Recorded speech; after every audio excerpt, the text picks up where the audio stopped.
So in this next module, I'm going to do another demo edit of one of the papers that was turned in for the first paper assignment. So this paper was a biological paper, and what I'm going to have you do now is pause the video and read it over a couple of times so that you're familiar with it before you restart the video, and I'll lead you through how I would approach editing the paper.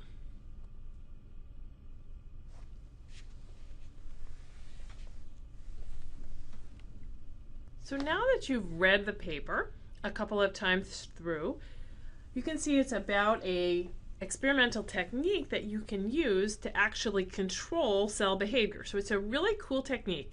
This one is actually a little bit more technical than the last two demo edits that I did. The author of this paper has actually done a really good job of trying to explain all of the technical material. So every time he introduced a technical term, he tried to explain what that term was. So he's done a very good job. I think we can even go one step further in making this more understandable to a general audience who doesn't necessarily have a biology background. So especially if you weren't coming from biology, you may have found that you struggled a little bit to get through the technical parts of this, because again, it is a much more technical paper than the other edits that I showed you. So I think we can bring it one step further by removing a little bit of clutter and setting the things up a little bit so we get the pertinent details when we're ready for them. I think we can take it one step further to make it even a little bit more understandable. And so that's what I'm going to focus on in this edit. Again, the author's done a really good job, and I think we can just take it one step further to make it a little bit more understandable to a general audience. So I'm going to jump right in with the first paragraph. So it has a great start to this paper. So it says traditional methods for controlling biological signals in cells are a sledgehammer. That's a wonderful picture right up front. And then the author says they are global, slow, and often non-specific. We actually don't need the "they are" there, so I'm going to get rid of that. But then the global, slow, and non-specific, the author starts with that and then kind of dovetails off of that and says that the authors of this new paper describe a technique to do local, fast, and targeted cell signaling. So that's a really nice contrast. The author set up a really nice introduction here. So I'm going to leave those first two sentences. I'm going to just change one thing in the second sentence. So the authors of this paper, that's a little bit general, the authors of this paper. Let's dive right in and say exactly what paper we're talking about and what specific authors in this first paragraph. So I said, but in a 2009 paper in Nature, so let's just, it is a Nature paper, so let's just, we can give that detail. And then let's use the author's specific name, so Levskava et al. We'll just pop that up here.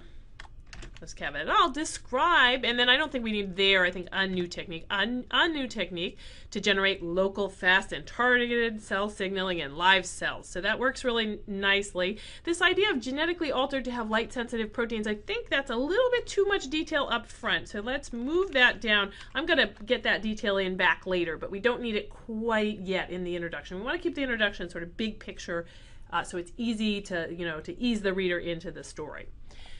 So we get this nice technique to generate local, fast, and targeted cell signaling in live cells. Then we get a few extra details here that I'm also going to push down a little bit further into the paper. So they engineered a cellular perturbation system applicable to many signaling proteins. That cellular perturbation system is just kind of very jargony and sitting there. That's a little bit hard to digest early on. So I'm going to move that down. We'll get those details in back later. So all of those details I'm going to put back in various spots in the second paragraph. The idea that the signaling proteins have to be activated by a membrane, that's a very important detail for understanding this system. But I'm again going to move it down a little bit. We're not quite ready for that detail yet. I think once the system has been described, then that detail makes more sense. So I'm going to push that down. In the opening paragraph, what I'm going to add is I'm going to go to the very bottom of this paper, to the last sentence. The author has a great detail in the last sentence. So they show in movies that they effectively guided the direction followed by the new lamellopodium, the first reported control of cell movement in real time using light-sensitive proteins. And when I got to that, I thought, well, aha, that's one of the biggest, most significant pieces of this work. So don't put it at the ending. Let's put that right at the beginning. That's a nice use of the dash by the author there, by the way. So we're going to put that at the beginning. The author also did a nice job of using a colon, so that's great. But let's get this idea right in here. This is one of the most significant things of the work. They actually controlled the cell movement of a cell. They controlled the movement of a cell. They were able to force a cell to move in the direction they wanted using light-sensitive proteins. So let's just say that right in the first paragraph. They reported the first control of cell movement in real time using light-sensitive proteins. And so we can kind of introduce that idea of the light-sensitive proteins being critical to this whole system without getting into too much detail yet. I'm going to get to that detail very quickly in the second paragraph. Again, all of these details here I'm going to incorporate into the second paragraph. So I'm going to skip them for now. This stuff is going to get put into this paragraph. Starting with this genetically altered part. So since we just named the researchers, I'm going to change this to the researchers. So the researchers, and let's, instead of saying built this membrane recruitment system, let's say genetically altered. So we'll start in with that genetically altered idea. Genetically altered cells to contain, and I'm going to say that genetically altered cells to contain these light-sensitive proteins. Now again, this idea of the membrane recruitment system, I don't think we're ready for that concept yet. I'm going to put that further down into this paragraph. So we'll get that, but it's going to come later. So the researchers genetically altered cells to contain photosensitive proteins named phytochromes. And actually, I don't need the word photosensitive here because I just said in the end of the last paragraph light-sensitive proteins, which is the same thing as photosensitive, so we don't need to repeat that. And I'm also going to very quickly say what these proteins do, which is that they respond to light, so I don't need to use the word photosensitive. It would be repetitive here. So the researchers genetically altered cells to contain proteins named phytochromes. These proteins from plants detect red and near-infrared light. Okay, well, they're from plants. These proteins are from plants. That's an important detail, but I can get that in right here by saying the researchers genetically altered cells to contain plant proteins named phytochromes. And then we can just dive right into what they do, which detect red and near-infrared light. This detail through the photoisomerization of a bound chromophore, I think that's quite jargony and technical and actually is not needed to understand this system, so I'm just going to cut that. I don't think we need that detail. So then let's jump into just exactly how it is that the phytochromes respond to red and near-infrared light. So that's what the author does in this next sentence. I'm just going to streamline this just slightly. So the idea is that the phytochromes, when they get hit with red light, they bind to a particular protein called the PIF, the phytochrome interacting factor. When they are exposed to infrared light, they don't bind to that protein. So that's the idea, and I think we can say that just a little bit more quickly. So how about we just say, when exposed to red light, phytochromes, we don't need apostrophe s here, phytochromes, the idea that it changes conformation I don't think is important. I think we can just say that it binds, phytochromes bind, we don't need the directly, bind to a phytochrome interacting factor. We can just say bind to phytochrome interacting factor, PIF. I'm not going to let the author keep in this one acronym because they do use this phytochrome interacting factor quite a bit in the article, and it is a little bit long. So if that's the only acronym in the paper, we'll let that one acronym stay. So when exposed to red light, phytochromes bind to phytochrome interacting factor. And then when exposed, I'm going to use a semicolon here, when exposed to infrared light, it's just a little quicker to say when exposed to rather than under a state of. When exposed to infrared light, they release PIF. Rather than saying they don't bind to PIF, I think it's a little more active to say they release PIF. I like that verb there. So that now tells you exactly how it is that phytochromes respond to red and near-infrared light. So when exposed to red light, they bind this protein. When they are exposed to infrared light, they release this protein. All right, now we're going to get into the most important details of this system. So how does the system work? The scientists added a piece, a domain, to the phytochrome protein that they've engineered so that it will stick to the cell membrane. So that's one key part. So the phytochromes are therefore going to be located at the cell membrane. So we need that detail is important. The other detail that's important is that the scientists attached a signaling protein to this phytochrome interacting factor. So that's the whole idea. And you can attach any signaling protein you want there. The important detail is that it has to be a signaling protein that is activated by interactions with the membrane. So the system is going to bring that PIF into the membrane, and bring that signaling protein into the membrane under certain conditions when exposed to red light, and that's going to make the signaling, that's going to turn on the signaling protein. So that's the idea, and I think the author's done a good job of describing it. I'm just going to tweak a few things here. Since we already said the researchers, I might go back to using the actual researcher's name here just for variety. So Levesque, oops, sorry, wrong one. So instead of the scientist, how about Levskava et al.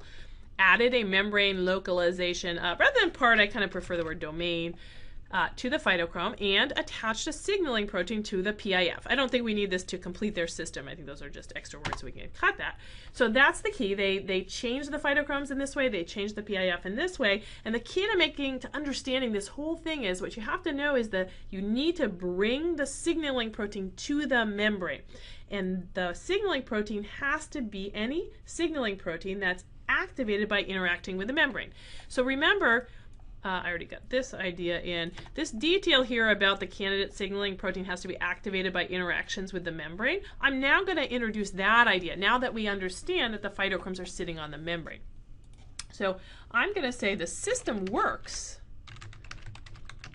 for any signaling proteins that are activated by interactions with the membrane. So I think we're ready for that detail now, because now you see, oh, okay, because it's about bringing the signaling protein to the membrane. We weren't quite ready for that detail before.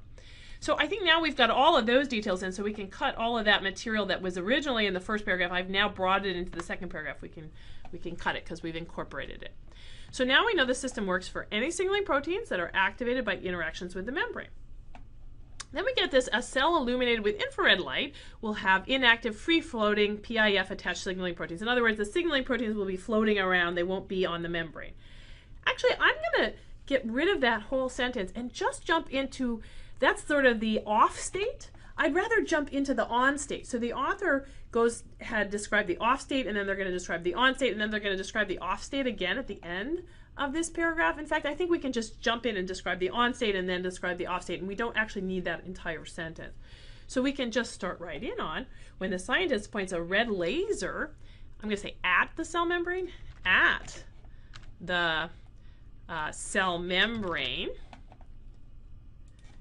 membrane-bound phytochromes. So I'm going to get this picture across that these phytochromes are now sitting on the membrane, so I kind of like the idea of membrane-bound phytochromes. So when the scientist points a red laser at the cell membrane, membrane-bound, so we know that they're sitting on the membrane, phytochromes bind to PIF, thus bringing the signaling proteins, which of course are attached to PIF, we just said that, the signaling proteins close to the membrane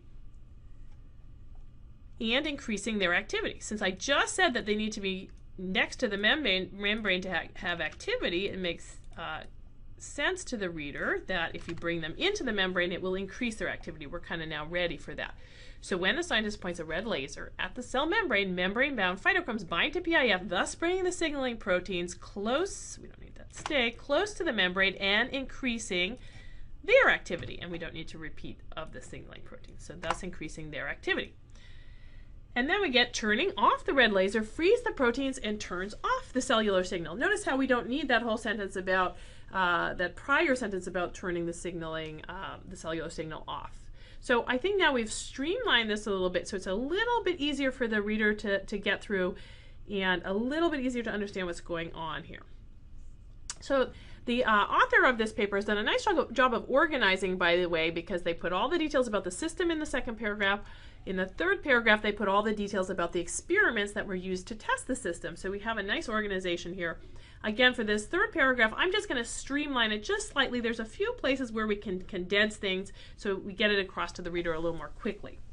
So to demonstrate the feasibility of this new technique, they focused on the signaling proteins TM and intersectin. I actually think in this case we don't need the more details about what the precursors of the Rho GTPase. That's getting a little bit too technical, and in fact I don't think you need these details to understand this whole section. So I'm just going to cut all of those and go right into what TM and intersectin do. They have critical roles in organizing the actin skeleton. So we can just jump right into that. TM and intersectin, which help in the organization of, well, instead of in the organization of, which is a noun, let's say which help organize actin cytoskeleton during cell movement. So notice that we didn't really need all those extra details, just knowing that these two proteins that we're going to be attaching to PIF, their job is to help organize the actin cytoskeleton during cell movement. That's sufficient. Next, the author said they performed 3 main experiments. Actually, I can get rid of this 3 main experiments thing and just fold it into the first sentence just to be a little more concise here. So we're already talking about the experiments of the first sentence. So what if I just said, to demonstrate the feasibility of this new technique, they performed 3 main experiments focusing on the signaling proteins TM and intersectin. So I think we can fold that 3 main experiments into that first sentence, just kind of, again, cutting a little bit here and there, getting rid of clutter, making things a little bit more streamlined. Then what I'm going to do for the next 2 sentences, so the author then describes these 3 experiments. It's nicely organized. This is a very nice logical organization. So the author goes to the first, the second, and the third experiment. So what I'm going to do is I'm going to streamline things a little bit because, for example, in the next 2 sentences, the author in the first sentence describes what was done in the first experiment, and then in the second sentence here, they describe what was found in that first experiment. In fact, I think we can say it all in one sentence. We can just directly say what was found, and it sort of implied what was done. So try this. The first experiment, let's just go right into the, not what they tested, but what it showed. The first experiment showed that membrane recruitment of a small part of intersectin, and again, I don't think we need this detail about regulating CTC42. That's not important here. So the first experiment showed that membrane recruitment of a small part of intersectin that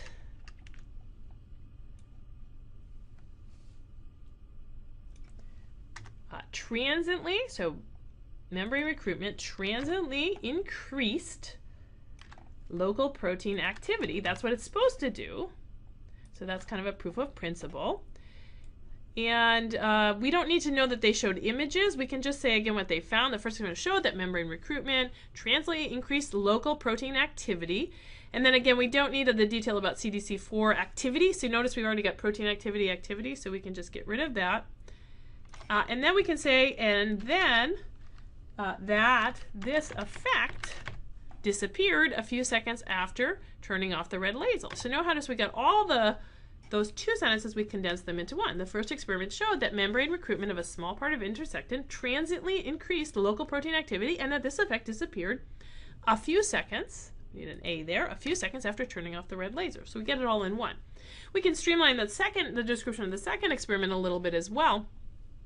So the second experiment, let's go right into what it showed. The second experiment showed that membrane recruitment of a small part of TM was sufficient to induce changes in the shape of these particular types of cells. And I'm just going to use that, I'm going to have a colon here, so I'm saying exactly what was shown. I'm going to give the details of what was shown after the colon. So when they illuminated the whole cell with red light for 20 minutes, now notice we get a lot of details about they counted the lamellipodia. We can actually go right into what they found. So I'm going to just say when they illuminated the whole cell with red light for 20 minutes, almost 80% of cells made new lamellipodia. So notice how we don't really lose anything by cutting out the they counted. It's implied that they counted them, right, if we know how many there were. So we can just go right into that. When they illuminated the whole cell with red light for 20 minutes, almost 80% of cells made new. Now we need to define this word here, so I'm going to put back in that definition of what's a lamellipodia. That's these little actin skeletal projections on the mobile edge of the cell. So we need that definition for those who don't know what that is. Now we don't need to repeat under a red light treatment, so we can delete that. So you notice how much we can cut compared with 10%, we don't need the A there, with 10% of control populations. And I would say control cells here. It's okay to repeat the word cells. So when they illuminated the whole cell with red light for 20 minutes, almost 80% of cells made new lamellipodia. Here's the definition, compared with 10% of control cells. And I think that's sufficient. And then we can jump right into this last thought. So they said to make things even more interesting, I think we can streamline this just slightly by saying even more interesting. In a third experiment, they pointed a red laser dot on the edge of one cell and gradually moved it outward, slowly extending this red targeted region from the cell body. I think that's a really nice description. Notice the good verbs there. I'm going to leave that as is.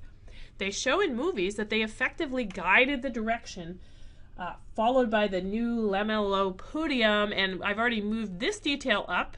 I'm going to keep this colon here though, dash here, and say thus controlling the movement of the cell. So kind of summarizing exactly what's going on here.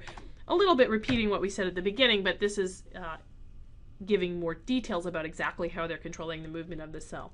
And then that's not quite enough to end on. So what I'm going to have the author add here is add we need a short conclusion here. Add a short conclusion. And what that conclusion should say is, what are other potential applications of this research? So I'm going to go back to the author here and say in the revision, I'd like to know, I need kind of a concluding paragraph that gives me the wider implications of this work. So I know now that I can control the movement of a cell now with a red laser. What other potential applications does this system have? I imagine there's a wide variety of potential applications that are pretty important here. So we need a nice conclusion that says exactly what are those other potential applications. It might be just one or two sentences as a fourth paragraph here. So I'm going to go back to the author and ask them to add that in, say what are the other bigger picture implications of this work? How else might we be able to apply this? What other types of cell behavior might we be able to control now that we have this system?